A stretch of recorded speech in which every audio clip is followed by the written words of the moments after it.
I'm looking at my friends who we went to school with, and all of them have jobs in the IT, tech industry. Yeah. They are working in KCB as the head of tech, the head of this, the head of that. Wow.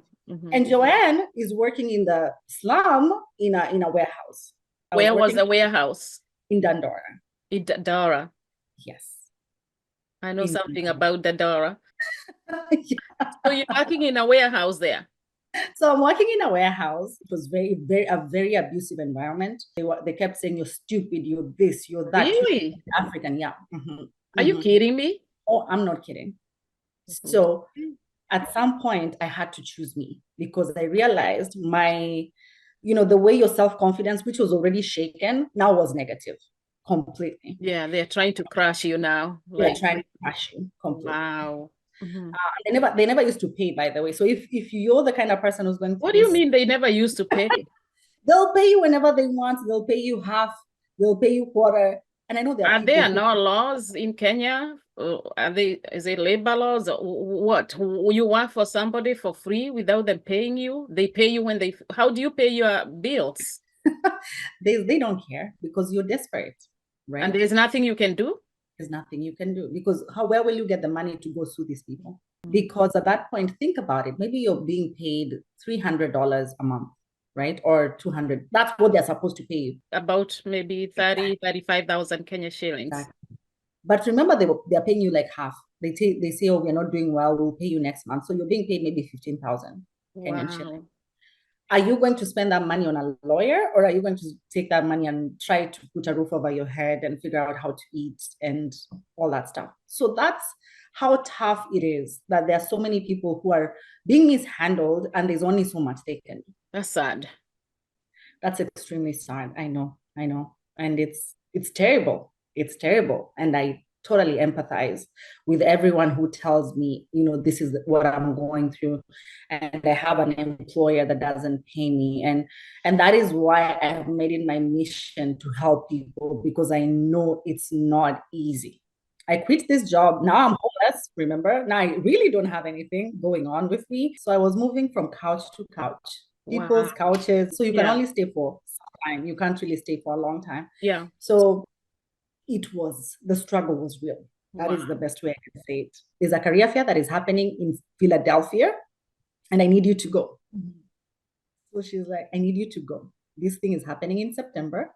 She's telling me towards the end of August. And I'm like, what is that? She's like, it's the National Black MBA Conference. It happens every year. This year it's being held in Philadelphia. So I need you to go. This is an opportunity you cannot pass by. Mhm. And I am like, okay. So we went. And so I get there. The next day I'm with my suit, looking good. Do you even have any idea? I know she told you that it's this meeting, but did you have any idea what you are just about to walk into? No, no. She just said, Joanne, it's gonna be an opportunity you can't bypass. I need you to go. Okay. So you're getting there and there's over 10,000 people. I get there and I'm like, oh my gosh, there's so many people. So you're getting there, you're being handed your badges, the things that you're allowed so that you get into the conference with Yeah. them, right? Mhm. And as I'm there, I am seeing Harvard, Yale, Princeton, God knows what else. And I'm looking at my name tag. I'm like, ish. And so I walk in and I see ExxonMobil. I see all these, Apple, Microsoft, what, name it. There were over 300 companies. They were all there. Wow. All these big companies in America, All there. and they're But here to all recruit. there, and they're there to recruit. Seriously. Like they're not there to joke. Already during the day, let me go right back. I'd already been interviewed 5 times with this company. I had a series of interviews with them. Behavior Wow. very intense. Mhm. And on top of that, remember other companies were also interviewing me as well. And that was the beginning of an amazing story. Girl, every place I went, everyone asked me, are you ready to interview now? Mhm. I had like five like of them, like companies saying come. And Wow. so it just was mind blowing because I was like, do they know that I'm a girl from Yami? Like are these people understanding that I don't belong here? And also all the experiences you had gone through, rejection or people saying no, getting a job, getting fired, and here the biggest companies in the world, they're We fighting for you. like you. Yeah, we want you to come. Wow. Like, oh my God, this is incredible. And so, so we finished. So I chose ExxonMobil at the end of it all because I had Microsoft, I had Apple, I had something called some other newspaper, whatever, national paper, another one. Like I had so many. So I was spoiled for choice. So I'm like, where do I go? So I chose ExxonMobil. I said, Okay. I'm gonna go there. So I go there. Mm-hmm. And I remember my career coach telling me every step that you're doing that night, everything you do in that conference, remember you're being watched and it's an interview. Don't ever go in there thinking that it's just us going to To a interact, just run. conference. Yeah. Mm-hmm. And so, so that's like how it started. Next summer, I went and they flew me out to Houston, Texas, put me in the Westin, which is one of the most expensive hotels, showed me around campus. And I was like, wow, I want to work here. Like it was amazing. And, ExxonMobil, if you've looked at the Microsoft campus, it's equally, even maybe better. Like it's like a small city by itself. Wow. So you go in and you're like, oh my gosh. I want to work here. Like this is heaven on earth. Like this is what heaven must look like, right? The girl who worked at a warehouse in Dandora. Right. Wow. So nothing is wasted. You can imagine when you step into America and people tell you your experience before rubbish it. That is a lie. I'm here to tell you, do not rubbish your experience. I agree. It's so valued. Mm-hmm. It is so valued. Mm-hmm. So, and so from then on, I had this, and then I ended up getting an offer as well from Microsoft, which I work at today. But then I was like set on ExxonMobil.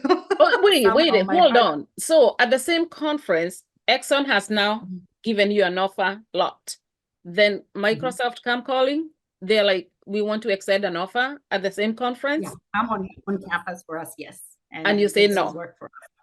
And you say no. I go with it, and I had time to think. I'm like, I have two offers. Which one should I accept? That was the best thing to ever be in. The best shoes. Sure, and this is really God paying you double for your trouble. Like there's no way. If I think about it, there's just no way. Wow. And so my first role was in that big project. It was like a $4 billion project. Whoa, and what? Yeah, and it was crazy. And by the way, before I got to the US, I received a total of 6 no's, rejections from the embassy. Oh, the visa. No. Not getting a visa. Without getting a visa. 6 of them? 6. And you never gave up. It took the hand of God, but yes, I never gave up. The power of what? Persistent? Is that the word? Never say die. The power of persistence. Wow. But I can tell you, I laugh about it now. But when I was getting those no's, it felt like my life was over every single time. And remember, every time you're doing that, it's money that you're paying that you don't have. Yeah. So that's the most painful part about getting a no in a visa application, because you're literally struggling, and then you paid what, $300, $100, $200, whatever amount you paid. Yeah. And it comes as a no. It sets you back a million times. Anybody who's been told no, I just understand. I get it. I hear you. It's painful. I totally get it. I recognize had I come at 21 to America, I would be dead or in jail today. And I will say that publicly. Why? Why do you say that?